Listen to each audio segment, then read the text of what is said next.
용윤이와 나는 키가 똑같았다. 그래서 짝이 되었다. 출석부 번호가 나란히 11번, 12번이었으니까 두 번째 줄 정중앙이 우리의 지정 좌석인 셈이었다. 용연이도 나처럼 오리지널 광주가 아니었다. 강진군 작천면이 본가라고 했다. 나하고 똑같이 대가족을 이루고 있는데 그중에 장남이라는 막중한 서열 덕분에 도시로 유학 나온 케이스였다. 물론 나도 같은 케이스이긴 했지만 유학은 아니었다.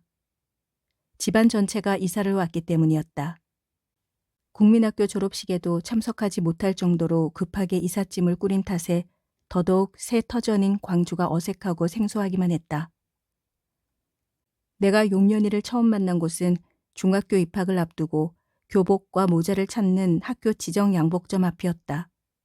학부형과 함께 나들이한 아이들로 그 앞은 무척이나 북적댔다. 바로 옆집으로 이어지는 중국집 앞도 마찬가지였다.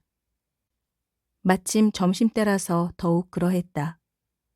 북적거리는 인파 속에서 줄이 줄어들기를 기다리는 내 발을 누군가 질금 밟았는데 그 장본인이 용연이었다. 미안하다. 많이 아프냐? 아니, 괜찮네. 니도 교복 찾으려고 왔구나? 그래. 나는 동성 중인디, 니는 어디냐? 나도 그래. 아따, 반가워 본다이. 근데 왜 혼자냐? 부모님이랑 같이 안 왔냐? 응, 바쁘셔서. 나는 우리 아버지랑 어머니랑 누나가 같이 왔는디. 지금 중국집에 자리 잡고 기다리고 계셔. 그랬구나. 너는 중국집에 안 가냐? 나는 고개를 절레절레 흔들었다. 그리고 멋쩍게 웃어 보였다. 용연이도 웃었다. 모자와 교복을 찾아 들고 양복점을 나오는데 누가 어깨를 쳤다. 용연이었다. 야, 우리 같은 학교인디 점심 같이 먹으면 어쩌겠냐? 나는 돈은 걱정하지 말고 가자. 아니요. 나는 괜찮아 분단께. 용연이가 내 등을 떠밀었고 나는 얼떨결에 중국집으로 끌려 들어가고 말았다. 용연이네 가족은 참으로 다정다감했다. 특히 그의 아버지가 더 그랬다. 갑자기 사귄 친구를 아버지 사전 승낙도 없이 식객으로 들이는 아들에게 한마디 나무람도 없었다. 나에게도 마찬가지였다. 내가 불편해하지 않도록 배려하는 기색이 역력했다. 나는 내 생애 처음으로 짜장면을 먹었다. 용연의 아버지가 짜장면 먹는 법을 가르쳐 주었다. 붉은 고춧가루를 검은 짜장면 표면에 칙칙 뿌리고 젓가락을 꽂아 들썩여 고루 비빈 다음 입안에 넣고 후루룩 빨아들이는 그 오묘한 맛을 뭐에다 비교할 수 있을는지.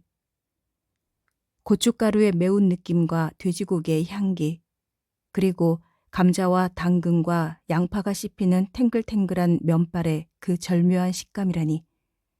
짜장면과의 첫 만남의 감격 때문에 용연이와 그 가족, 특히 아버지의 존재는 잠시 까맣게 잊을 정도였다. 내가 용연이를 다시 만난 것은 반배정이 정해지는 운동장에서였다. 신입생이 총 300명이 넘었는데도 우리는 운 좋게 한반이 되었는데 그보다 더 놀라웠던 것은 키가 거의 똑같다는 이유로 한자리에 나란히 앉는 짝이 되었다는 사실이었다.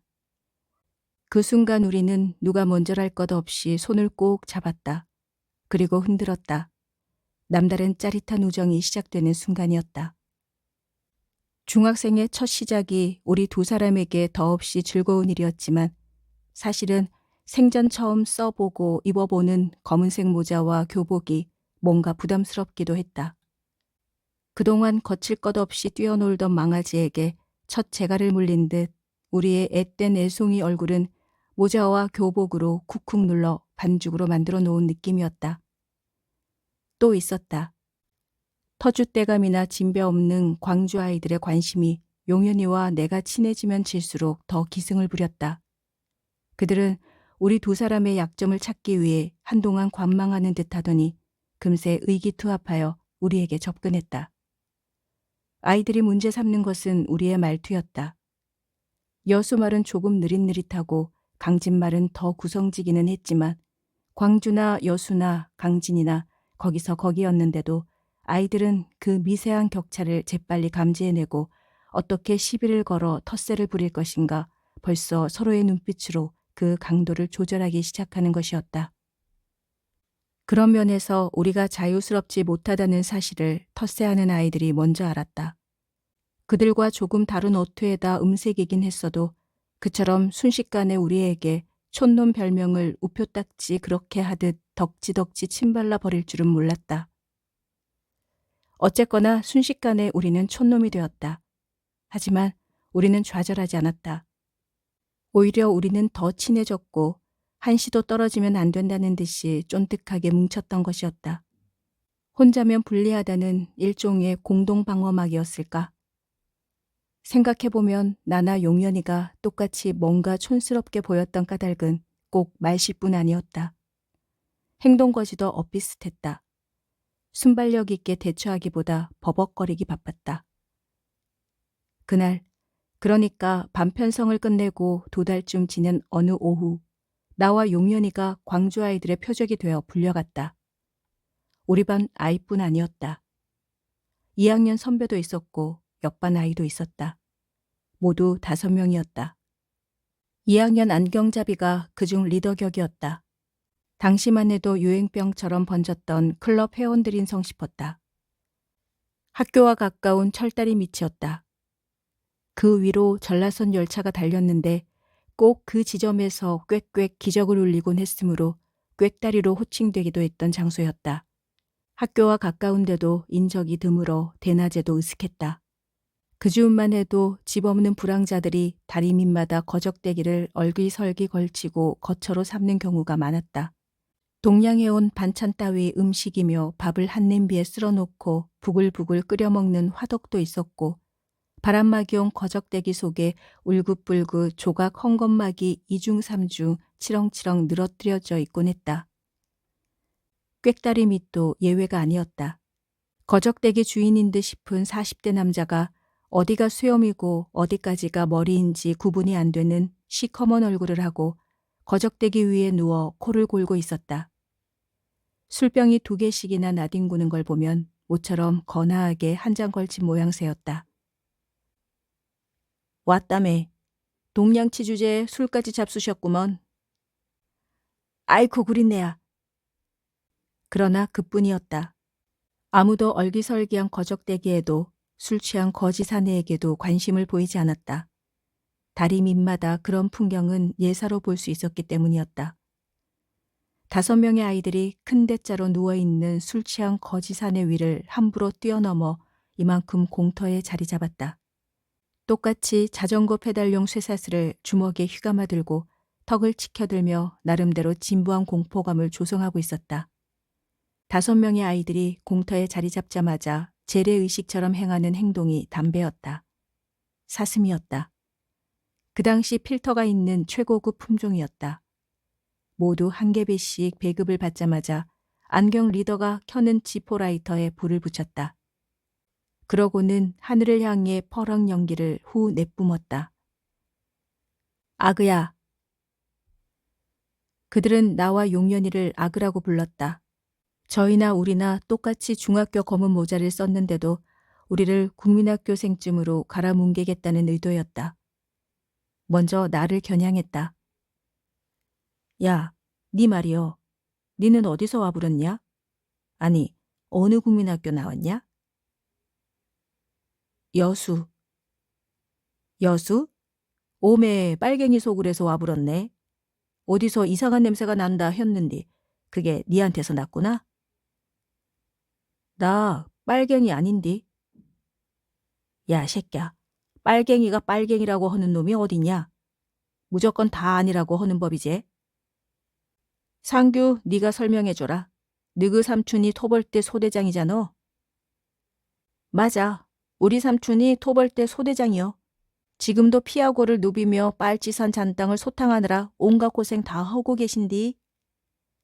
야, 1절만 해라, 1절만. 아니, 그래도 이승만 대통령 표창 받는 장면까지는 해야지, 안 그냐? 맞아. 우리 삼촌 가슴에 위대한 영도자 이승만 대통령께서 직접 훈장 달아주셨단께. 너희들도 리버튼 뉴스에서 봐불었지? 왜 우리 삼촌이 대통령 훈장을 받는 줄 아냐? 우리 삼촌 육군사관학교 출신이요. 그랑께 우리 삼촌 앞에서는 빨치산들도 쪽을 못 써. 왜 그러냐? 빨갱이를 한눈에 알아봐본께. 상규라는 아이가 어깨를 으쓱으쓱 추스른 다음 나를 뚫어져라 쳐다보며 말을 이었다. 우리 삼촌 말씀이 빨갱이라고 해서 뻘겋게 생긴 거 아니라고 하더라. 수박맨키로 겉은 펄해갖고 사람 혼을 빼는 뒤 속을 쪼개보면 가증스럽게 시뻘건 빨갱이라는 것이요. 나는 괜히 가슴이 두근거렸다. 내가 기어들어가는 소리로 되뇌었다. 나는 수박도 아니고 빨갱이도 아니요.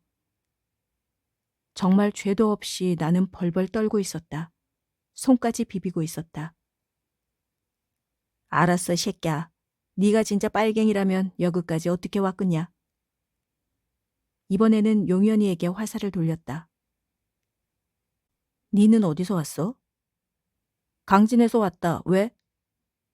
쬐까난 것이 눈은 왜 희크게 뜨고 그래? 아직 맛을 못 봐서 그러냐?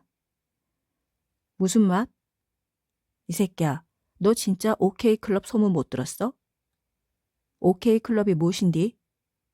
용년이가 물었다. 오메, 진짜로 요것들 총것들 중에 총것들인갑네. 어이가 없다는 듯 돼지 웃음을 날린 뒤 야 임마, OK 클럽 대장이 우리 학교 출신이고 내가 그 대장님 외사촌 동생이란께. 인제 알겠냐? 안경 낀 2학년 선배였다. 모르겠는디. 또 용년이가 대꾸했다. 근데 이 새끼 왜 그래? 말끝마다 어깃장 내는 것 좀 봐. 간딩이가 확 부어버렸냐? 간딩이가 왜 부어? 내가 보기에도 용년이는 뭔가 물정을 모르는 것 같았다. 그렇지 않고서야 저토록 천진난만한 표정을 어찌 지을 수 있단 말인가. 오메 미쳐불겠네. 이 새끼를 그냥 콱. 리더가 화를 내는 동료를 말렸다. 그리고 입을 열었다. 암튼 아그야. 시방 우리 입이 궁금해갖고 무엇인가로 입가심을 좀 허야 쓰겄는디 돈 좀 없냐? 없는디. 또 영현이었다. 그러나 이번에는 물정을 너무 몰라 어수룩한 아이가 아니었다. 웜에 누구들도 들어버렸냐? 돈이 없다고 하는디. 리더가 주먹 쇠사슬을 휙휙 소리나게 감았다 풀었다 하며 말을 이었다. 어쩌면 좋겠냐? 털어봐야지. 암원, 검사에 불면 훤하게 나올 것인디 무엇이 문제여? 행동대원들과 죽이 착착 맞았다. 야, 너. 그제야 안경잡이는 이름표를 들여다본 다음 용현이, 민용년, 너 말이여. 책가방이랑 주머니랑 다 뒤져서 돈이 나와불면 다 우리가 된다는 사실 동의할 수 있는 거제? 글지? 하고 확인했다. 용현이는 대답 없이 푸푸 입만 불고 있었다. 순간 안경 쓴 리더가 힐끔 나를 보았다. 눈이 마주쳤다. 아뿔싸. 내 아랫도리가 척척했다. 오줌을 지린 탓이었다. 녀석들의 주먹 쇠사슬이 휘릭 날아와 내 몸을 휘감아 버릴 기세였다. 나는 더 이상 버틸 힘이 없었다. 다리가 후들후들 떨렸다. 쇠사슬과 쇠사슬이 부딪히는 금속성 소리 때문에 더 그러했다. 주머니에 든 지폐를 나 스스로 꺼내 들었다. 참고서 살 돈이었다. 지금 돈으로 10,000원쯤 될까? 지폐를 본 아이들이 희색이 만면했다. 아따, 니네 참말로 우리 맘에 들어본다잉? 아멍, 그래야지. 그러나 용현이는 달랐다. 손바닥에 침을 퇴퇴 뱉어 비비고 다가서는 아이들을 쏘아보는 것이었다. 니김이 씨발. 진짜 손맛 좀 봐야 되겠다. 민용년 이 새끼. 성깔에 못 이겨 머리를 훅 치켜들고 벼르는 뱀처럼 용현이가 놈들을 겨냥했지만 웬걸 용연이는 녀석들의 상대가 되지 못했다. 아니, 안경잡이 리더의 팔을 붙잡고 앞뒤 볼 것 없다는 식으로 세퍼드처럼 물고 흔들긴 했지만 그래서 안경잡이가 아이고매, 아이고매 비명을 지르게 했지만 다른 아이들의 강력한 완력에 의해 저만큼 떨어져 나뒹굴었고 발에 차이고 마구잡이로 휘두르는 주먹에 얻어 터지기도 하여 금세 피투성이가 되고 말았다. 가방과 주머니를 샅샅이 뒤져 나보다 2배 많은 액수의 돈을 빼앗긴 용년이는 끝까지 울지 않았다. 항복도 하지 않았다. 그냥 입을 앙 다물고 있을 뿐이었다. 아이들이 손바닥을 탈탈 털고 일어나 섰다. 진즉 그럴 것이지. 결국 털리고 말 것을 괜한 매맞고 차이고 상처 입고 스타일 구기고. 바로 그때였다. 야, 이 새끼들아! 천둥벼락 같은 소리였다. 큰 대자로 잠자던 그 거지 남자였다. 어디까지가 수염이고 어디까지가 머리인지 구분이 안 되는 시커먼 거지 남자가 우렁찬 목소리로 계속했다. 이 씨발놈들아, 이마에 피도 안 마른 애새끼들이 벌써 강도짓을 배워갖고 돈을 뺏어? 그는 천천히 일어서고 있었다. 키가 컸다. 자전거 페달용 쇠사슬을 무기처럼 휴대한 아이들이 서로의 눈빛을 확인했다. 여차하면 한꺼번에 달려들어 거지 남자를 쓰러뜨리자는 약조 같았다. 안경 낀 리더가 먼저 나섰다. 아저씨가 뭔디? 선생이요? 경찰이요? 아무것도 아닌 동양치가 잠이나 곱게 잘 것이지. 누구를 간섭하고 그런다요? 너 지금 뭐라 그랬냐? 경찰이요? 선생이요? 그렇게 물어물었냐? 뭐냐? 나는 경찰도 해보고 선생도 해본 사람이다. 쫓가난 놈들이 발랑 까져갖고 담배까지 꼬나 물어물었냐? 야, 그 뺏은 돈 돌려주지 못하겠냐? 어서! 못 돌려준다면 어쩔 것인디? 리더가 나섰다. 바로 그 순간이었다. 수염투성이 거지 남자가 독수리처럼 날아와 안경 낀 리더부터 한 손으로 잡아채 내던졌고 다음 놈, 그 다음 놈까지 무려 4명을 땅바닥에 내동댕이 쳤다. 안경 낀 리더는 3리터도 넘는 농고랑이에 처박혔고 다른 놈들도 모두 풀밭에 벌 구덩이에 자빠져 미처 일어나지도 못하고 어기적거리고 있었다. 수염 때문에 유난히 형령한 눈빛만 보이는 거지 사내는 아이들을 자신의 발 아래 무릎 꿇게 했다. 물론 빼앗겼던 돈은 나와 용연이에게 돌려준 뒤였다. 아이들에게서 압수한 사슴 담배를 거지 사내가 피워 물었다. 연기를 후 내뿜으며 그가 입을 열었다. 느그더리 이승만을 아냐? 아무도 대꾸하지 않았다. 아니, 무슨 날벼락이 떨어질지 몰라 함부로 입을 열지 못한다고 해야 옳았다. 네가 그랬냐? 이승만이 위대한 영도자라고? 묵묵부답인 아이에게 재차 채근했다. 왜 대답 못하냐? 상규라는 아이가 마지못해 머리를 들었다. 우리나라 대통령님께요. 야, 이 새끼야. 그런 사람이 대통령 자리에 앉아 불어서 나라가 요렇게럼 망조들게 된 것은 알고 있냐? 모르는디요.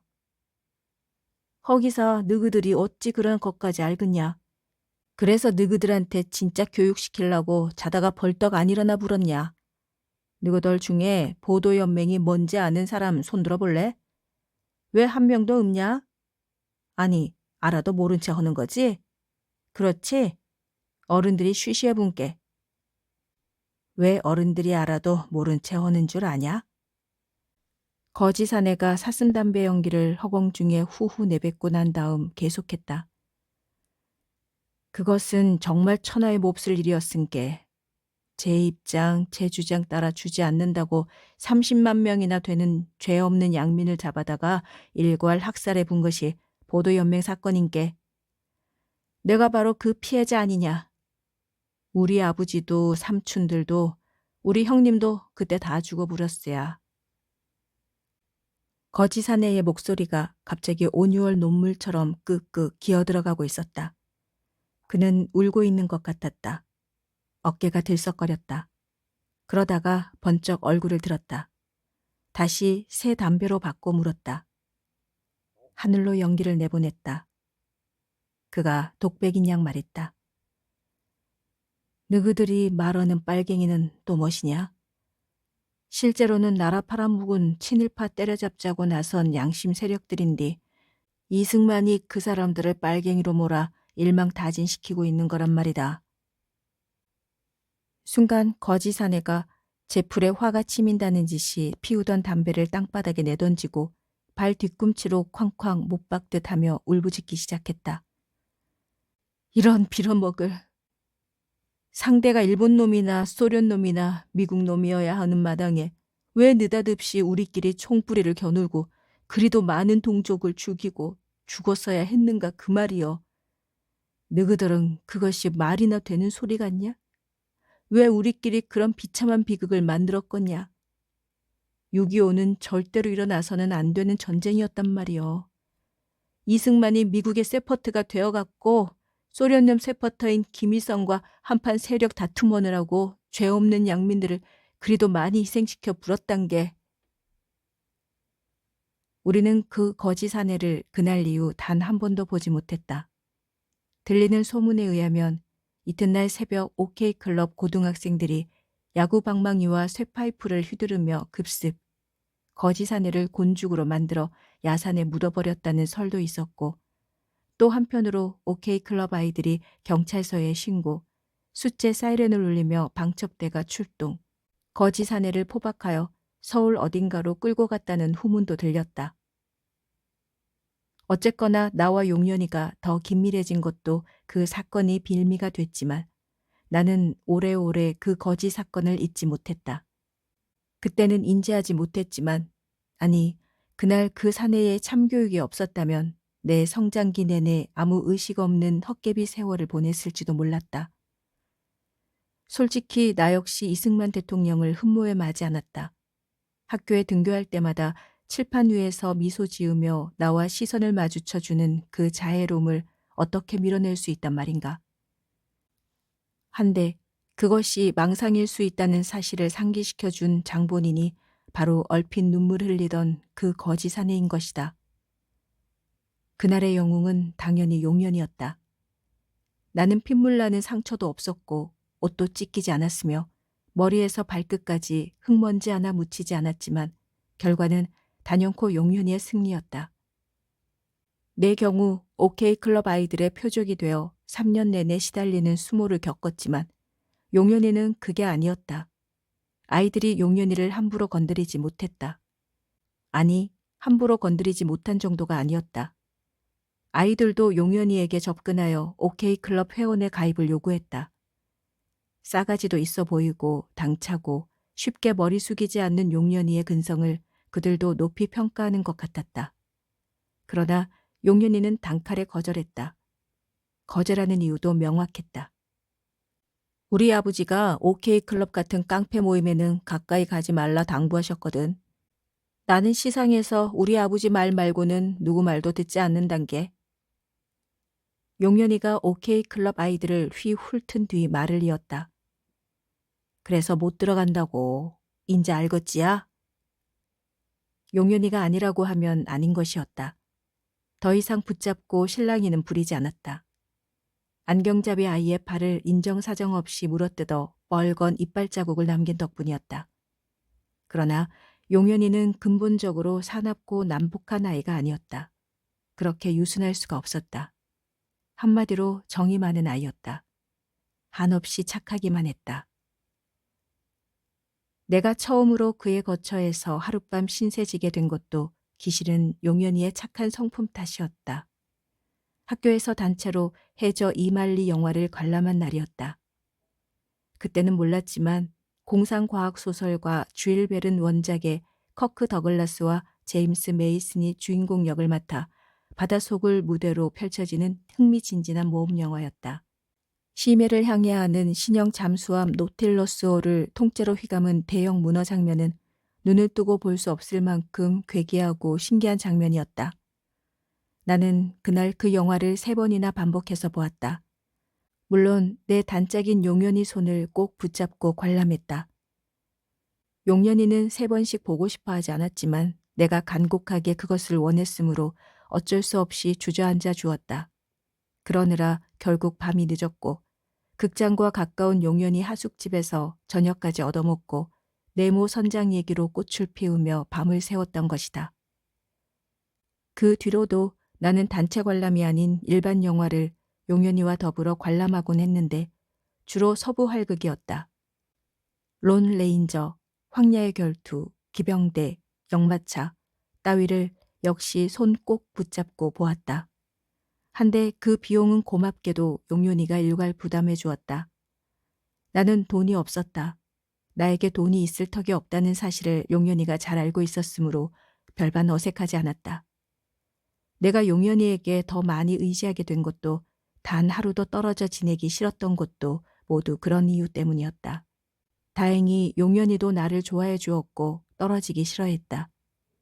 용연이는 여자애들처럼 내 손을 잡고 싶어 했다. 수업을 끝내고 나란히 교문을 나설 때 특히 그러했다. 교문 앞 네거리가 갈림길이었다. 오른쪽을 택하면 용연히 하숙집이 있는 대인동이고 왼쪽은 내가 사는 산수동이었다. 두섭이 네 나 혼자 더 불고 너그 집 가려고 한 거 아니지? 네거리가 가까워질 때마다 용연이가 불쑥 내뱉곤 하는 말이었다. 나는 그 말이 그렇게 듣기 좋을 수가 없었다. 갑자기 가슴이 훈훈해지는 느낌이었다. 실은 나도 집으로 가고 싶지 않았다. 그러나 그것은 용연이를 혼자 두고 갈 수 없는 애틋한 마음 때문이 아니었다. 순전히 내 문제였다. 집이 문제였다. 부끄러운 얘기지만 집이라는 말도 꺼내기 싫었다. 실은 집이라고 할 수도 없었다. 아버지 직장이 급작스레 정해지는 바람에 어디까지나 임시 방편으로 콧구멍만한 방 한 칸 구에 넷이나 되는 아이들을 한꺼번에 풀어놓았으니 말 그대로 난장판일 수밖에 없었다.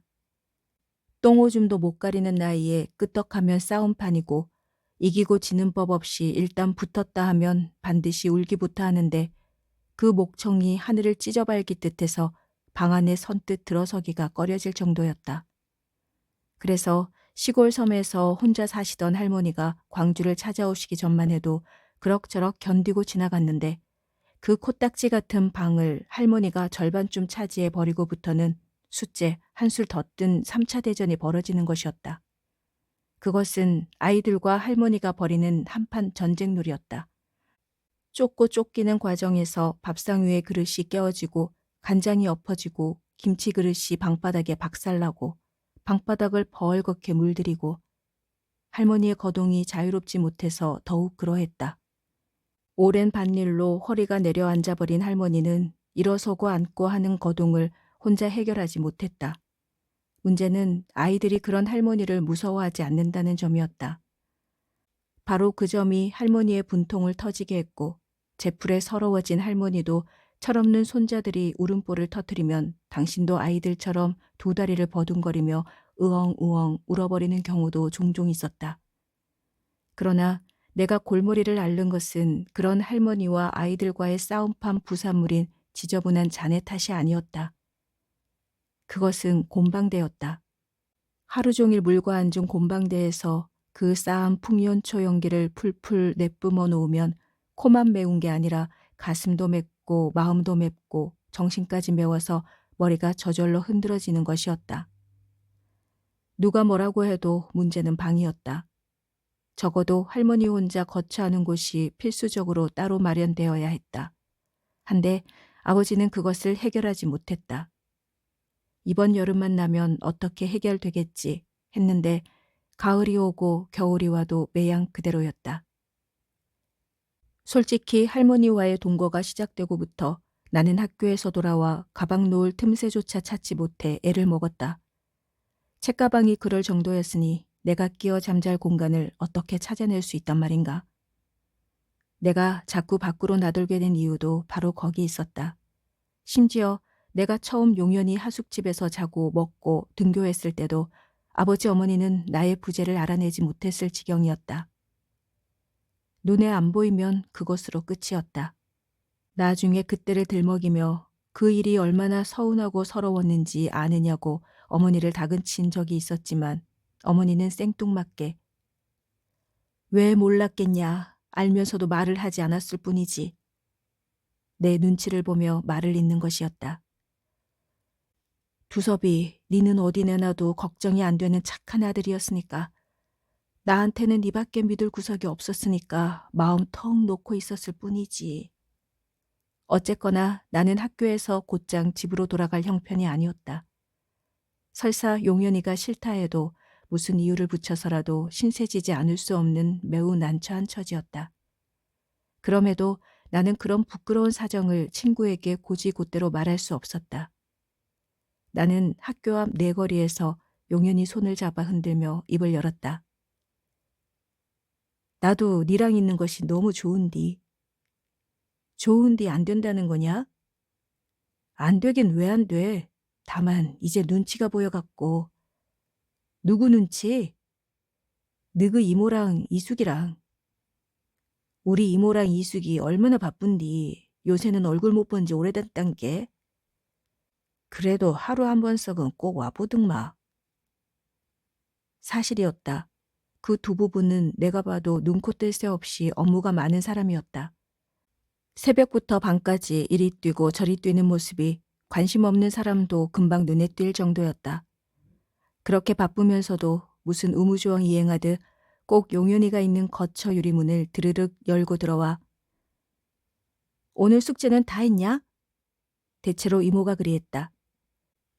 복습도 중요하지만 예습이 더 중요한 게 그거 빼먹으면 안 되는 거다잉? 그렇게 체크한 다음 힐끗 방안을 휘둘러 보는 것이었다. 너 또 왔구나? 방구석에 숨어 붙은 나를 의도적으로 가리키며 물었다. 밤이 늦었는데 왜 여직 안 가고 있냐? 내가 못 가게 잡았어요, 이모. 내 대신 용연이가 나서 주었다. 왜 못 가게 잡아? 자고로 잠은 제 집에서 자는 법이야. 그리고 밥도 제 집에서 묵어야 하는 법이고. 밥은 내 거 한 그릇 갖고 둘이 나눠 먹는디요, 뭐. 뭐라고? 영순이 밥상 차린 거 본께 두 그릇씩 고봉으로 퍼갖고 가든디. 용연이 젊은 이모는 애누리가 없었다. 너그 이숙이 알면 조금 거시기 한 게 조심하는 거이 좋을 것 같다. 이모는 그 정도로 마무리 짓고 방을 나가 주었지만 그녀가 남긴 것은 쌩한 찬바람뿐이었다. 어찌 해석하면 어린 중학생들 먹는 것 같고 시비를 트는 그녀 성품이 여간 쪼잔하고 인색한 것이 아니다. 하나 한편으로는 그 즈음만 해도 모두가 어려워서 한 끼 해결이 마치 큰 능선을 넘는 것보다 더 고단하고 치열했으므로 더구나 한 끼 두 끼도 아니고 계속 남의 집에 빌부터 공짜 밥을 먹는다는 그 자체가 상식적으로 통용되기 힘든 경우였다. 부끄러운 일이었다. 그런 상황인데도 나는 그 일을 쉽게 포기할 수 없었는데 그것은 밥상의 질 때문이었다. 지금까지 집에서 먹었던 끼니와는 너무나 다른 풍요가 용연의 이모집 밥상에 가득가득 채워져 있었다. 붉은색 고춧가루가 듬뿍 들어있는 배추김치, 파김치, 무김치가 그랬고 생선기름을 잔뜩 머금느라 분홍색으로 변해 누워있는 무 조각이며 두툼한 살코기가 4토막이나 들어있는 고등어 조림이 그러했다. 집에서는 구경도 못해보는 김도 마찬가지였다. 밥숟갈마다 한 장씩 싸먹고도 남을 만큼 그득 쌓여 있었고 무와 콩나물과 소고기의 만남이 이색적인 뜨끈한 소고기국이 그러했다. 그 모든 것이 나에게는 너무나 신기하기만 한 진수성찬이었다. 그러나 그 모든 음식을 용연히 이모가 만드는 것은 아니었다. 식모가 따로 있었다. 그녀는 숫째 하루 종일 손에 물을 묻히지 않았다. 용연이가 하숙하고 있는 대인동 집은 제재소였다. 공장 이름이 일신제재소였다. 아름드리 원목을 산더미처럼 쌓아두는 야적장만 해도 학교 운동장을 방불케 했고 대형 전기톱으로 나무 자르는 윙윙 소리가 하루 종일 귀를 따갑게 했으며 원목이며 잘라놓은 널판지며 온갖 목재를 수증기에 쪄서 말리는 시설만 해도 웬만한 학교 건물 규모였다. 어디 그뿐인가? 최종 생산품인 상판이며 판지며 강목이며 기둥 따위 제품들을 실어 나르는 지게차며 트럭의 수는 또 몇 대인지 가늠조차 어려웠다. 그런 시설에 종사하는 인부들만 20명이 넘었으며 그것도 오전 오후로 나눠 출퇴근하는 바람에 직영식당에서 밥 먹는 인원이 그 2배인 40명에 달했다. 일신제재소가 그렇게 호황을 누렸던 것은 여러 가지 이유가 있었지만 그 중에 하나가 용현이 이모부의 사업수단이 그만큼 출중한 탓이라고 했다. 용현이 이모부의 선배되는 사람이 지리산 토벌대 최고 사령관이었는데 별이 2개나 되는 젊은 장군이었다. 별명이 홍길동이었다. 홍가표라는 이름에서 따온 별명이었다. 그래서였을까? 홍 장군이 떴다 하면 주변이 죽은 듯이 조용했다. 그만큼 그 맹위가 하늘을 찔렀다. 그는 한 달에 한 번꼴로 제재소를 방문하곤 했는데 별 2개 달린 그의 전용 지프차 말고도 부관들이 이용하는 지프차가 2대나 더 동원되었다. 모두가 완전무장한 모습이었다. 장군을 경호하고 호위하기 위한 병사들이었다. 홍 장군의 방문이 이루어지면 제재소는 비상이었다. 언제 어디서나 마찬가지겠지만 제재소에 있어서의 홍 장군의 존재는 그보다 더 높은 상전이 없을 정도였다. 그도 그럴 것이 제재소의 융성과 번영이 홍 장군의 소나기에 달려 있었기 때문이었다. 다름 아닌 지리산의 그 울창한 아름드리 목재가 그러했다. 분명히 법적으로 금지되어 있었지만 빨치산 잔당 소탕 임무를 수행해야 할 홍 장군에게는 법적 규정에 절절매야 할 이유가 없었다. 소탕에 필요한 작전이라고 핑계대면 도벌이 아니라 간벌이 되었다. 사전허가 없이 나무를 함부로 베지 못하게 하는 살림법은 홍 장군에게 주어진 권한보다 더 우선일 수가 없는 것이었다. 그 무렵 토벌대를 진두지휘하는 장교치고 지리산의 아름드리 목재를 불법 도벌하지 않았던 경우가 없었다. 위생사업이란 명목이었다. 도벌한 나무를 팔아 부대 운영 비용 운운하며 공공연하게 장교들 술값으로 충당했던 시절이었다. 분명히 안 되는 일인 줄 알지만 그렇게 저렇게 구렁이 담 넘어가듯 은근슬쩍 넘어가곤 했던 은밀한 불법. 지리산 토벌대의 경우는 아예 노골적이었다. 누가 보건 말건 백주대낮에 보란듯이 감행되었다. 군용트럭 한 차에 가득 탑재시켰다 하면 대여섯 명이 이름난 요정에서 배 터지게 때려먹고 기생 끼고 하룻밤 만리장성을 쌓고도 남을 액수였다. 홍 장군은 그 중에서도 으뜸가는 대표주자였다. 누가 눈치를 볼 정황이 아니었다. 일주일에 10트럭이 넘을 때도 있었다. 홍 장군의 아름드리 지리산 목재는 떴다 하면 일괄 일신제재소로 향했고 그동안 얼마나 많은 목재가 뒷마당에 겹겹이 쌓였는지 산더미에 비유해도 결코 과장이 아닐 지경이었다. 홍 장군은 일신제재소 번영의 1등 공신이었다. 용현이 이모부는 홍 장군과 야합이 이루어졌으므로 순식간에 떼돈의 주인이 된 것이다. 한 달에 한 번씩 나들이 하는 홍 장군을 용승이 접대하는 일도 그동안 거래된 목재값을 계산하는 일도 모두 용현이 이모부가 도맡았는데 의례 그 끝은 요정행이었다. 광주에서도 그중 이름난 북동 요정은 일신제재소 외의 손님은 일체 거절이었다. 오로지 홍 장군 일행만이 주체이고 주인공이었다. 밤새도록 부어라 마셔라 북치고 장구치는 니나노로 시끌벅적댔다. 홍 장군의 나들이가 있었다 하면 일신제재소는 개점 휴업하는 날이었다. 용현이 이모도 이모부도 하루 종일 볼 수가 없었다. 나와 용현이에게는 반대로 축제나 진배 없는 날이기도 했다. 온전한 자유가 주어지기 때문이었다. 사사건건 간섭하던 감시자가 없어졌으니 얼마나 홀가분하겠는가. 나는 용현이 이모 눈에 띄지 않기 위해 잔뜩 사리던 몸도 활짝 폈고 밥상 앞에서도 마음 놓고 혁대 풀고 천천히 먹었다. 용현이가 하숙하는 거처는 공장 사무실과 안집과 식당이 속한 본 건물과 동떨어진 곳에 자리 잡고 있었다. 원래 제재소 출입을 관리하는 수의실로 지은 별채였지만 어떤 이유에서인지 수의 업무 자체를 포기한 터라 그것을 개조, 용현이의 하숙방으로 사용하는 터였다. 별채에는 방이 2개였다. 가운데 작은 마루와 신발장이 있었다. 그러니까 용현이 방 건너가 영순이 누나가 거하는 방이었다. 영순이 누나는 우리보다 5살 더 많았는데 학교를 다닌다면 고등학교 2학년쯤일 터였다. 얼굴은 중학생 티를 아직 못 벗은 앳된 모습인데 우람하게 튀어나온 가슴이며 긴 목이며 잘룩한 허리며 튼실하고 풍만한 엉덩이는 대학생을 연상시키는 매력적인 몸매를 자랑하고 있었다. 하지만 그녀에게 주어진 임무는 이름 그대로 식모였다. 아니, 식모 보조였다.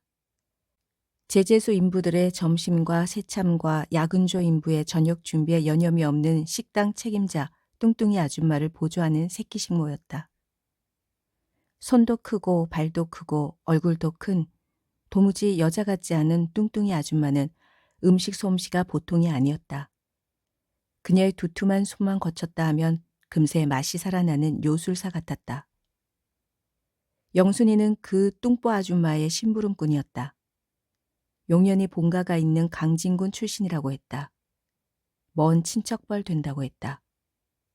더 자세히 설명하자면 용연이 집에서 용연이를 위해 특별히 고용했는데 그래서 그녀의 인건비의 절반은 용연이 본가에서 나머지 절반은 제재소에서 부담하는 형식이었다. 그러니까 영순이 누나가 섬겨야 할 주인은 2명인 셈이었다. 제재소 이모와 용연이었다. 제재소 식당 일도 팔 걷어붙이고 해야 했고 용연이 밥상 차리는 일이며 도시락 싸는 일도 그때그때 수행해야 할 아주 중대차한 임무 중의 하나였다. 그녀는 거의 수도가에서 살았다. 매양 양파와 마늘이나 파를 까고 있었고 더러 배추며 물을 씻어 칼로 쪼개고 썰기 위해 큰 도마를 양은 다라이에 걸어놓고 있었다. 니는 왜 그러냐? 무시를 그렇게 썰면 안 된다고 몇 번 말해 알겠냐고? 기왕지사 이쁘게 썰면 얼마나 좋냐? 식모대장 뚱뚱이 아줌마였다. 그녀는 영순이 누나만 보면 잔소리부터 시작했다. 뭔가 트집을 잡기 위해 사는 것처럼. 생긴 것은 어떻게 저리 희끄고 복스럽게 이쁘냐고? 근데 왜 네 일손은 그리 거친지 모르겠어. 더러 영순이를 저만큼 밀어내고 무써는 칼질이며 밀가루 반죽 따위 시범을 보이곤 했지만 영순이의 일손이 도통 고쳐지지 않는지 그 다음 날 또다시 트집의 반복이었다. 나는 뒤룩뒤룩 살찐 뚱뚱이 아줌마에게 당하고 있는 영순이 누나를 보면 불쌍하고 안쓰럽고 억울해서 불쑥불쑥 화까지 치밀어 올랐다. 당장이라도 달려가서 뚱뚱이 아줌마를 수도가에서 밀어버리고 싶은 충동이 불같이 일어났지만 아서 나는 나를 나무랐다. 그렇게 억지로 참다 보면 삐질삐질 눈물이 다 나올 지경이었다. 고백하건대 그때 나는 영순이 누나를 너무나 좋아하고 있었다. 언제부터라고 딱 소리나게 규정할 수는 없지만 생각해보면 대충 그녀가 차려내오곤 하는 밥상에서 비롯되지 않았을까 추정될 따름이었다. 그날도 그랬다. 용연이와 내가 밥상을 기다리고 있는데 분명 밥도 국도 한 그릇뿐이었다. 내 몫은 없었다. 밥상을 놓은 영순이 누나에게 용연이가 볼멘 소리를 냈다. 뭐요? 한 그릇 더 놓기로 했는데 맴이 변해불었어? 왜 약조를 어기고 입을 싹 씻어버리느냐는 핀잔이었다. 그 양반이 딱 버티고 앉았는디 헐 수 있는 방도가 어딨냐? 그 양반이라면 10중 8구 뚱뚱이 아줌마에게 십상이다. 쥔 여자인 이모의 사주를 받고 그대로 이행할 뿐인 뚱뚱이 아줌마가 눈 부릅뜨고 밥그릇 술을 헤아리고 앉았다는 얘기다. 영순이 누나가 오히려 눈을 흘긴 뒤 또박또박 말했다. 그래도 걱정 붙들어 매불어. 여그 따로 한 그릇 맨들어 부렸은께. 그녀가 행주치마 속에서 뚜껑 있는 밥그릇을 꺼내 상위에 얹었다. 내가 먹을 밥이었다. 오메, 우리 누님 최고다. 고마워. 용년이가 엄지손가락으로 하늘을 찌르며 좋아했다. 고마우먼 더 많이 묵어라잉. 나는 너희들 많이 묵는 것이 너무 보기 좋아야. 너희들만 할 때 많이 묵어야 키가 쑥쑥 큰다고 하던디. 근디 뭐여? 용연이가 물었다. 너희들은 교복 입고 같이 숙제도 하고 요렇게런 보기 좋은 우정을 채국채국 쌓고 있는디 우리 금복이는 어쩌냐? 금복이는 영순이 누나의 남동생이다. 우리와 또래라고 했다. 남들처럼 중학교에 입학했어야 했는데 집안 형편 때문에 모두 접어버리고 오랜 세월을 머슴살이로 보냈던 아버지가 그랬던 것처럼 망태 메고 들녘에 풀베기 아니면 퇴비걸음져 나르기로 주어진 황금 같은 시간을 허투루 낭비하고 있다는 것이다. 그 모두가 아버지가 중병으로 누워있기 때문이라고 했다. 아버지를 잘못 만난 탓이라고 했다. 우리 금복이도 공부를 곧잘 했는데 정말 속이 상해 죽것이야. 영순이 누나가 내 등을 쓰다듬으며 계속했다. 두섭이 니는 정말 공부 열심히 해야 쓴다잉. 용연이랑 니는 선택되어 불었은께 열심히 해갖고 대한민국의 주역들이 되불어야 된다 그 말이여. 나는 내 등에 와닿는 누나의 손길을 황홀하게 즐기고 있었다. 따지고 보면 내가 그녀를 혼자 좋아하게 된 이유가 따로 있었던 것은 아니었다. 어쩌면 이모도 뚱뚱이 아줌마도 감쪽같이 속여가며 내 밥그릇을 행주치마 속에 따로 챙겨준 그 짜릿한 배려가 직접적인 원인일 수도 있었다. 그러나 얻어먹는 재미와 고마움 때문에 사람을 좋아하게 되었다는 사실이 왠지 당당하지 못하다는 생각이 들었다. 뭔가 멋쩍고 서글프게 짝이 없었다. 먹는 것 때문에 사람의 마음이 좌지우지 된다는 사실이 그렇게 속될 수가 없었다. 어렸을 때는 몰랐지만 세상에는 먹는 것 말고도 얼마든지 더 중차대한 것이 많다는 사실도 그때 처음 인지하게 되었다고 해야 옳았다. 나는 그 속됨에서 되도록이면 빠르게 벗어나고 싶었다. 더구나 나와 영순이 누나가 더 가까워지게 된 계기가 있었다. 바로 노래였다. 영순이 누나는 노래를 좋아했다. 우리가 학교에서 배우는 올드블랙 조며 스와니강 같은 노래를 특히 선호했다. 저녁을 먹고 난 뒤 안채에 불이 꺼지면 우리는 마루에 모여 앉았고 나와 용연이가 영순이 누나에게 스와니강 같은 노래를 가르쳤다. 머나먼 저곳 스와니 강물 그리워라. 날 사랑하는 부모 형제 이 몸을 기다려. 이 세상에 정처 없는 나그네의 길. 아, 그리워라. 나 살던 곳 멀고 먼 옛 고향. 가르쳤다기보다 우리가 선창을 하고 누나가 따라하는 형식이었는데 음정이며 박자며 우리보다 누나가 더 자연스럽게 정교한 것 같았다. 노래에 열중하는 영순이 누나의 얼굴은 참으로 아름다웠다. 너무 열중한 나머지 내 손을 꼭 쥐고 눈을 사르르 감으며 흡사 소환이 강물인 양 유유히 흐르는 듯한 목소리를 구사할 때는 영락없는 천사의 모습 그대로였다. 우리는 그렇게 공장일이 일찍 끝나는 마지막 토요일 밤을 정해 한 달에 한 번꼴로 노래하는 시간을 정해 모여 앉았고 영순이 누나가 누구보다 그 시간을 더 열렬히 기다렸으며 나와 용년이를 위해 누룽지며 볶은 콩 같은 간식을 준비하여 접시에 얌전히 담아 내놓곤 하는 것이었다. 나는 영순이 누나가 좋았다. 그러나 내가 세상에서 가장 순수하게 그녀를 좋아할 수밖에 없었던 이유가 꼭 그 노래 연습 시간에 공유했던 은밀하고 짜릿한 느낌 때문만은 아니었다. 또 다른 사건이 있었다. 어느 토요일 비가 세차게 쏟아지던 늦가을쯤이었다. 그날도 제재소 통나무산을 훌쩍훌쩍 넘어다니며 서부극 놀이에 열중했는데 찬비를 너무 많이 맞은 탓인지 갑자기 으슬으슬 춥다는 느낌과 함께 내가 불시에 쓰러졌고 급기야 용연이 방에 드러눕고 말았다. 영순이 누나가 불이 나게 사온 감기약을 먹었는데도 한기는 가시지 않았다. 그녀가 두꺼운 이불을 가져다가 덮어주었다. 그래도 펄펄 끓는 열은 그대로였다. 어쩌구나, 어쩌구나. 용연이보다 영순이 누나가 더 걱정하는 것 같았다. 그녀는 나를 자리에서 일으켜 뜨겁게 데워온 보리차를 마시게 하기도 했고 물수건을 이마에 얹어주기도 하며 안절부절 못했다. 나는 그 순간 영순이 누나가 엄마 같다는 생각을 했다. 그녀의 손길이 그렇게 포근하고 정겨울 수 없었다. 아니, 실제 어머니보다 더 부드러웠는지도 몰랐다. 내가 깜빡 들었던 잠에서 깨어났을 때도 그녀는 내 머리맡을 지키고 있었다. 오메, 눈 떠불었네. 고마워요, 누나.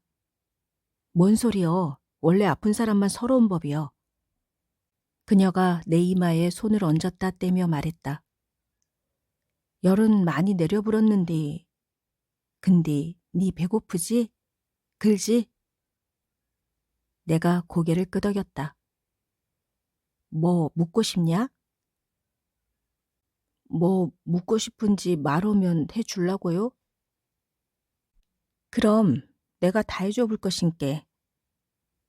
나는 그때 장난기가 발동했다. 그래서 깨죽이요 라고 말했다. 언젠가 할머니가 병원에 입원했을 때 검은 깨에 잣을 띄운 깨죽을 먹고 일어났다는 생각이 불쑥 들었기 때문이었다. 깨죽? 네, 잣 띄운 검은 깨죽이요. 알았다. 내가 써볼게. 영순이 누나가 방을 나갈 때만 해도 나는 설마 했었다. 절대로 할 수 없는 불가능한 음식을 주문했으므로 신용만 내고 말리라 지레짐작했는데 웬걸 그녀는 흰 잣을 띄운 먹음직한 검은 깨죽을 가져왔고 나는 용연이가 보는 앞에서 눈물 콧물을 훌쩍거리며 그것을 떠먹게 되었다. 그 순간 왜 그리 눈물이 줄줄 쏟아졌는지 나는 지금도 알 수가 없다.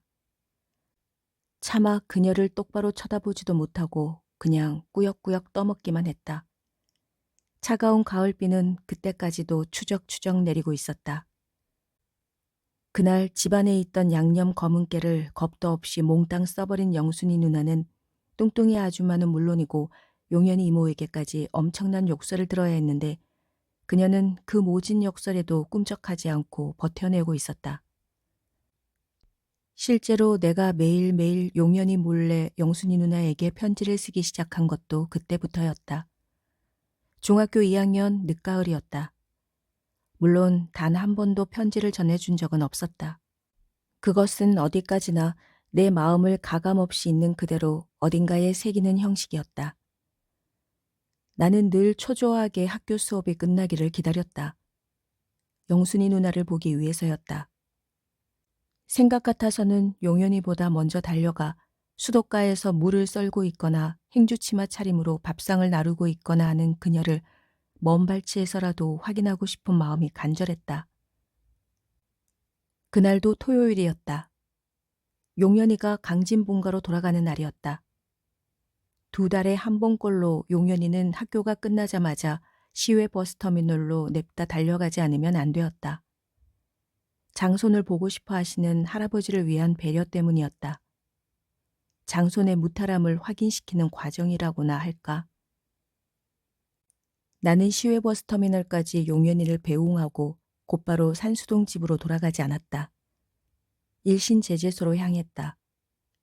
용연이가 부재 중이므로 절대로 혼자 가서는 안 되는 장소였다. 헌데도 나는 고양이 걸음으로 그곳을 향했는데 그것은 영순이 누나를 먼 곳에서라도 오래오래 바라보고 싶은 충동 탓이었다. 나는 나만의 비밀 장소인 시멘트 벽돌담 구멍 앞에 섰다. 수도가가 바로 보이는 곳이었다. 한데 이상했다. 제재소 앞마당에 지프차가 3대씩 주차되어 있고 색안경에 권총을 찬 홍 장군이 수도가 영순이 누나 옆에 서 있었고 다른 부관들이 빙 둘러서서 키득키득 웃으며 뭔가를 바라보고 있었다. 영순이 누나는 알타리 물을 씻고 있었다. 총각김치를 담글 요량이었는데 홍 장군이 기웃거리며 너 씻고 있는 게 뭐냐? 라고 물었고 알타리 무신디요? 영순이 누나가 대답했다. 근데 무가 왜 그 모양이냐? 네? 내가 만지니까 자꾸 쑥쑥 커지는 것 같아서 말이야. 무시가 왜 커져요? 보시란께요. 안 커졌단께요. 요렇게 요렇게 그대로 있단께요. 영순이 누나가 씩씩거리며 열띤 설명을 계속하면 할수록 부관들의 낄낄 소리가 더 높아지기만 했다. 그 뒤쪽에 용연이 이모부도 휘죽거리고 서 있었다. 나중에 알았지만 용연이 이모부는 홍 장군을 통해 이승만 박사가 창당한 자유당 공천을 따내기 위해 거액의 돈을 헌납했다는 소문이 파다했다. 그러나 원래 거물급인 삼선 의원이 자리를 버티고 있어서 이제 신참인 용연이 이모부가 상대하기에는 여러모로 역부족이라는 견해가 지배적이었다. 그런 예측을 깨고 용연이 이모부가 광주시 동구 국회의원 선거구의 주인이 된 것이었다. 물론 국회의원 배지를 곧바로 가슴에 단 것은 아니지만 대체로 자유당 공천을 받았다 하면 따놓은 당상이라고 해도 과언이 아닌 것이 그 무렵 돌아가는 정계 추세였다. 육군 장교로 복무하다 불명예로 옷을 벗었던 용연이 이모부는 유능한 선배 덕분에 큰 돈도 거머쥐고 바야흐로 국회의원 자리를 꿰차는 엄청난 행운까지 누리게 된 것이었다. 실제로 용연이 이모부 얼굴이 인쇄된 국회의원 후보 포스터가 담벼락마다 다닥다닥 나붙었던 것은 가로수의 낙엽이 뚝뚝 떨어지던 어느 오후였다. 와, 우리 이숙이다. 용연이가 탄성을 내질렀다. 오케이 클럽 아이들도 벽보 앞에 서 있었다. 정말로 이 사람이 느그 이숙이요? 그 중에 하나가 용연이에게 물었다. 맞단께, 우리 이숙이란께. 빽 종갑다. 빽? 빽 없으면 절대로 안 되는 것이 자유당인디. 왔다매 용연이 느그 집안 확 펴불겄다잉. 용연이는 그냥 희죽 웃기만 했다. 나와 용연이가 손잡고 걷고 있는데 누군가 용연이 등을 쳤다. 뭐여? 왜 건들고 그래? 누구들 좀 보자고 하는데. 누가? 그냥 따라와 불어. 오케이 클럽 아이들이었다. 골목 어귀에 고등학교 선배 클럽 회원들이 옹기종기 서 있었다. 그 중에 리더인 듯 싶은 청년이 꼬나 물었던 담배를 손가락으로 휙 튕겨낸 뒤 발꿈치로 밟아 비틀며 입을 열었다. 야, 내가 불렀다. 왜 불렀는디요? 민용현. 왜 자꾸 이름은 부르고 그런다요? 너 임마, 우리 오케이 클럽에 지금까지 왜 안 들어오고 있냐? 생각이 없어서요. 생각이 왜 없어? 그냥요. 그러지 말고 임마, 우리가 특별히 잘 봐준 것인께 지금 가입해불어. 싫은데요? 아따 자식 까탈스럽기는.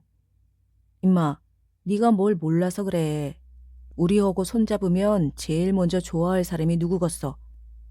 야 임마, 누구 이숙이여? 우리 이숙을 알아요? 알고 말고 일신제재소 사장 아니여. 근디 왜 우리 이숙이 나가 오케이 클럽에 가입하면 좋아하는디? 네가 뭣을 잘 모르는 것 같은데 지난번 보궐선거 때도 우리 오케이 클럽이 얼마나 큰 역할한 줄 아냐? 자유당인께 할 수 있는 거 있지? 고무신표, 쌀표 나눠주는 거. 그거 우리 오케이 클럽 청년회에서 맡아갖고 쫙 돌려불었어. 우리 손 안 잡으면 절대적으로 손해란께. 알고 보면 우리 오케이 클럽이 왜 생겼겠냐? 다 자유당 그늘이 있어서 서로 상부상조하는 거요. 그것이 세상 돌아가는 이치란께. 그래도 용연이는 태도를 바꾸지 않았다. 나 역시 마찬가지였다. 나는 오케이 클럽이 싫었다. 꾀다리 밑에 거지 남자를 쇠파이프로 곤죽을 만들어 야산에 묻었다는 그 소문만 떠올려도 등골부터 오싹해졌다. 나에게는 가입 요구를 노골적으로 하지 않았지만 만약 용연이가 태도를 바꾼다면 나 또한 따라가야 할 입장이었지만 다행히 용연이가 끝까지 고집을 부려준 덕분에 그런 걱정은 하지 않아도 되었다. 선거 결과는 예상대로 당선이었다. 하지만 차점자인 야당 후보와의 격차가 너무 미미했다. 불과 1,000표 미만이었다. 게다가 일주일도 안 되어 부정선거 운운하는 고발이 연이어 쏟아졌는데 직접 부정 몰표를 선거함에 넣었다는 장본인이 양심선언 형식으로 경찰에 자진 출두하는 바람에 용연이 이모부 진영에 된소리가 내리기 시작했다. 다름 아닌 선거 비밀 요원이 돈 몇 푼에 역배신을 때렸다고도 했고 처음부터 자유당 당선을 막기 위해 선거 음모를 꾸몄다는 설도 있었다. 부정선거 후폭풍은 거셌다. 막걸리며 고무신이며 밀가루며 쌀표 따위는 선거법 위반 축에도 들지 못했다. 기표도 안 된 투표용지를 무더기로 빼돌려 자유당 표로 둔갑시킨 뒤 투표함에 집어넣은 투표용지만 수만 표라는 것이다.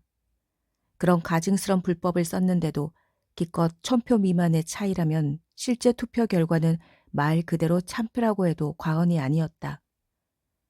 한데도 자유당은 끄떡도 하지 않았다. 모든 것을 소나귀에 쥐고 있기 때문이었다. 일선 경찰이 그랬고 검찰이 그랬으며 심지어 법원까지도 자유당이 좌지우지했으니 세상에 무엇을 겁내고 무엇을 두려워한단 말인가.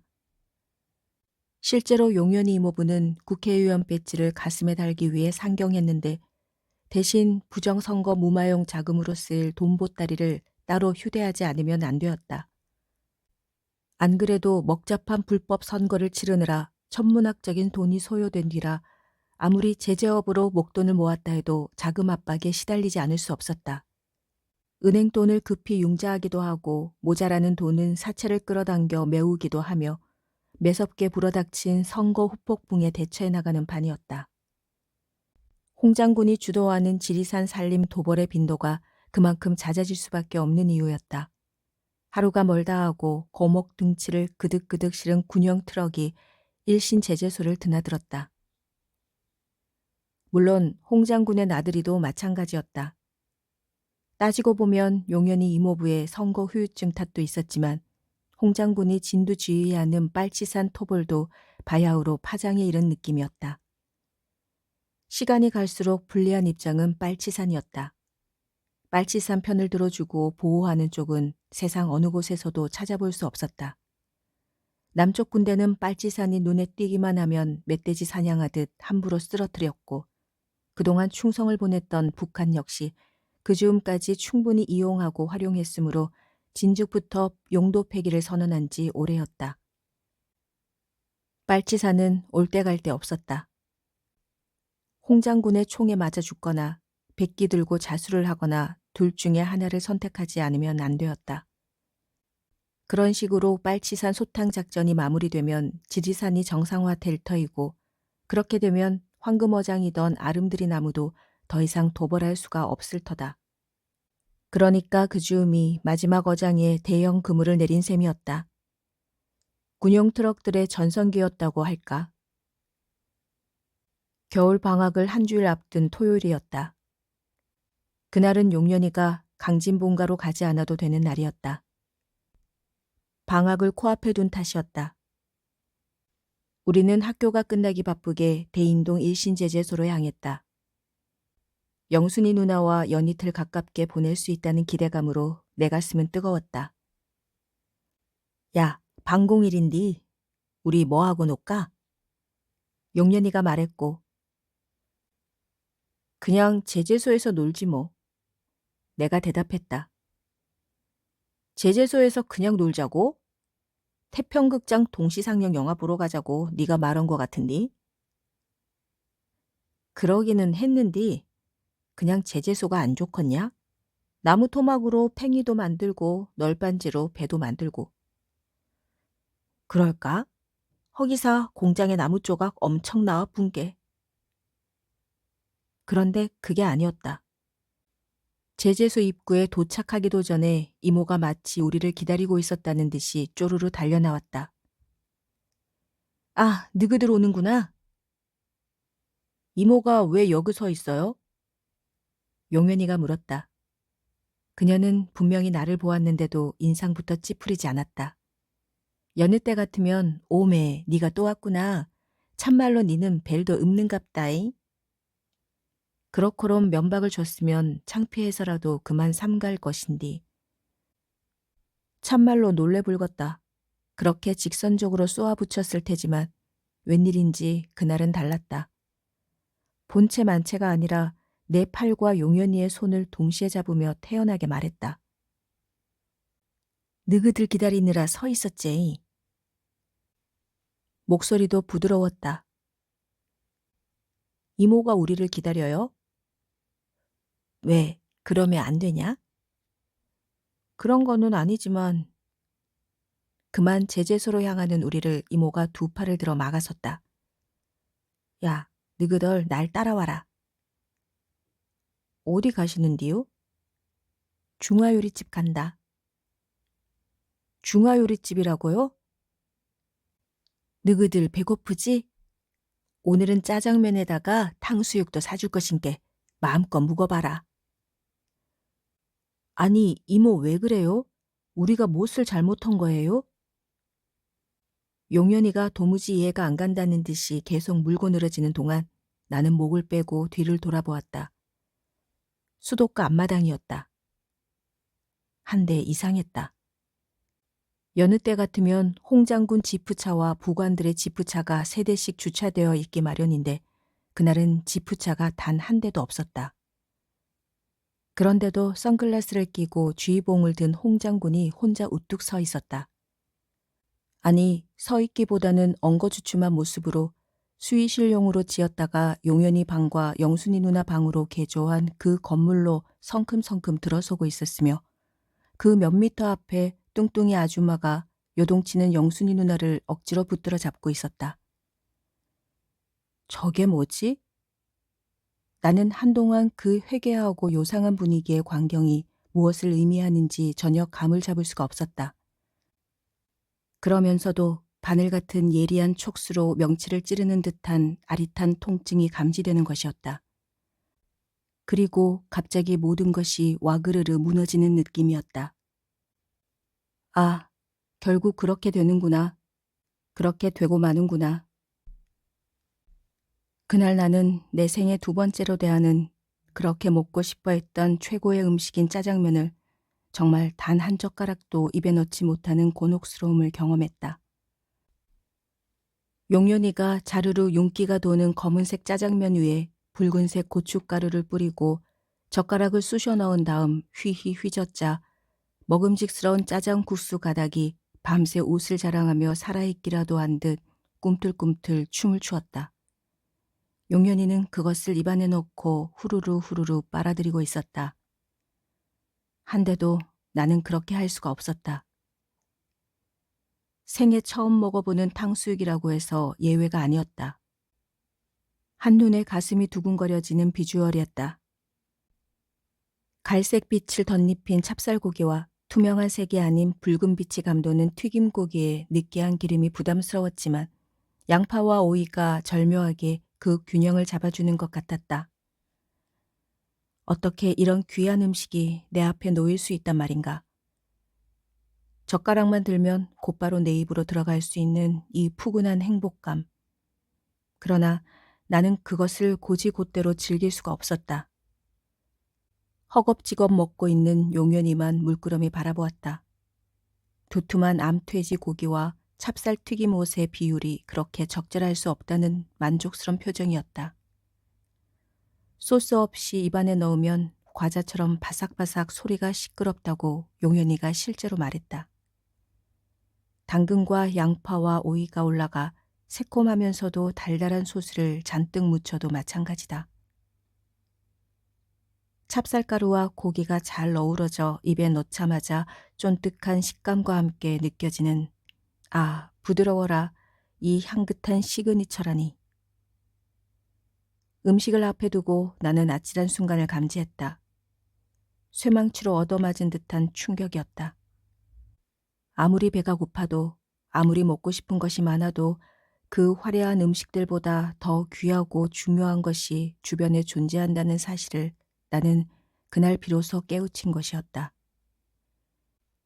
어렸을 때는 몰랐지만 세상에는 배를 빵빵하게 해주는 음식 말고도 텅 빈 정신을 신압으로 채워주는 또 다른 존귀한 것이 자리 잡고 있다는 인식을 새롭게 터득한 것이었다.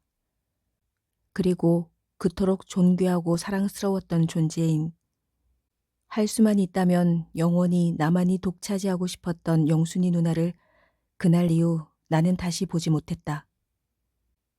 짜장면과 탕수육으로 용현이와 나를 2시간 가깝게 감금시켰던 용현이 이모의 족쇄에서 풀려났지만 나는 제재소로 돌아가지 않았다. 웬일인지 구겨놓은 종이처럼 축 늘어져 있을 것 같은 영순이 누나를 제대로 쳐다볼 자신이 없었기 때문이었다. 짜장면과 탕수육을 먹었던 바로 그날인가 그 다음 날인가는 확실치 않지만 나는 영순이 누나에게 혼자 은밀하게 그리고 또박또박 썼던 편지들을 모아들고 우리 집 부엌 아궁이 앞에 앉았다. 편지를 한 장씩 아궁이 속에 집어넣었다. 불꽃이 확 불어올랐다가 사그라들곤 했다.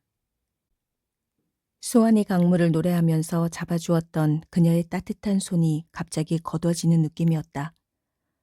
확 붙었다가 삽시에 사그라지는 종이불을 보며 나는 찔끔찔끔 울었다. 가슴이 찢어지는 눈물이었다. 그 뒤로도 겨울방학 내내 나는 영순이 누나를 보지 못했다. 그러다가 개학과 함께 용현이를 만났는데 용현이도 영순이 누나의 행적을 알지 못한다고 아주 어색하게 말했다. 겨울방학이 끝나고도 마찬가지였다. 일신제재소에 큰 변화가 생긴 탓이었다. 부정선거 유무를 가리는 재판 때문이었다. 당연히 무혐의 결론이 날 것으로 알고 있었고 그렇게 약조되어 있었는데도 생뚱맞게 당선무효 판결이 나오는 바람에 일신제재소가 삽시에 풍비박산이 되고 만 것이었다. 하루 온종일 나무 켰던 소음이 뚝 끊겼고 대문이 굳게 닫혔으며 산더미처럼 쌓아놓았던 거목들도 신압으로 어디론가 실려나가기 시작했다. 용년이가 더 이상 그곳에 유할 이유가 없었다. 내친 김에 용년이는 작은아버지가 사는 서울의 중학교로 전학을 가고 말았다. 그 일이 어찌나 급하게 이루어졌는지 용현이와 내가 차분히 만나 작별 인사를 나눌 겨를조차 없었다. 나는 어느 날 갑자기 외돌토리가 되었다. 용현이를 만나지 못한다는 사실도 난감했지만 영순이 누나를 다시 볼 수 없다는 절망감 역시 그 못지 않았다. 내가 영순이 누나의 소식을 듣게 된 것은 용현이와 작별 인사도 없이 헤어지고 1년이 더 지난 고등학교 겨울방학이었다. 서울 모 고등학교 교복을 입은 용현이가 강진 집으로 가는 길목인 광주에서 나를 만나기 위해 잠시 짬을 내준 덕분이었다. 우리는 버스터미널 근처 빵집에서 마주 앉았다. 니도 영순이 누나 궁금하지? 용현이가 말했다. 그래, 궁금해 죽겠다. 어디서 어떻게 사냐? 서울 어디에 산다는 소문만 들었을 뿐인데 지난 여름방학 때 한 번 만났거든. 여름방학 때? 그래, 영순이 누나 아버지가 작고에 불어갔고 초상집에 갔더니 영순이 누나도 와 있더라고. 그랬구나. 그때 만났구나. 날 보자마자 두섭이 널 묻더라. 정말? 그래, 네 공부 잘하고 있냐고 물었단께. 그래서? 잘하고 있다고 했지 뭐. 실제로 네 잘하고 있잖아. 잘하긴 뭘. 영순이 누나가 그러더라. 두섭이 넌 틀림없이 성공한 멋진 남자가 될 거라고. 진짜 그랬냐? 그랬단께. 근디. 용현이가 말을 얼버무렸다. 근디 뭐? 근디, 영순이 누나가 너에게는 어떤 소식도 전하지 말라고 당부했거든. 그 약속 지키느라 지금까지 아무 말도 못 해었는디. 이제는 누나가 죽고 읊는 마당이라 뭐라고? 영순이 누나가 죽었다고? 그래, 죽었어. 아니, 왜 죽어? 왜 죽었냐고? 나도 몰라. 얘기 들은 게 아이 지우는 소파 수술 받다가 후유증으로 죽었다 하더라. 아이 지우는 소파 수술? 내가 울컥 올라오는 것을 억지로 누르고 말을 이었다. 홍 장군이지? 홍 장군 맞지? 고개를 끄덕이는 것 같기도 하고 반대로 아니라고 저어대는 것 같기도 한 애매한 움직임을 보인 용연이가 입을 열었다. 나도 자세히는 몰라. 근데 들리는 말로는 홍 장군이 중장 승진에 방해된다고 부관들을 시켜 영순이 누나를 강제로 병원에 데려갔는데 결국 병원에서 나오지 못하는 신세가 됐다고 하더라. 그날 이후 나는 가능한 한 짜장면과 탕수육을 멀리했다. 그 두 가지 음식을 떠올릴 때마다 갑자기 울컥 구역질이 치밀고 올라오는 탓이었다. 탕수육도 그렇고 짜장면도 그렇고 그 두 가지 음식이 앞에 놓이면 무슨 주술에라도 걸린 듯 하얀 알타리 무가 불쑥 얼굴을 들이밀었으며 찰찰찰 흐르는 수돗물에 씻겨지는 순간 돌연히 그것이 살아나 쑥쑥 커지는 망측스런 광경이 떠올라 나를 난감하게 하는 것이었다.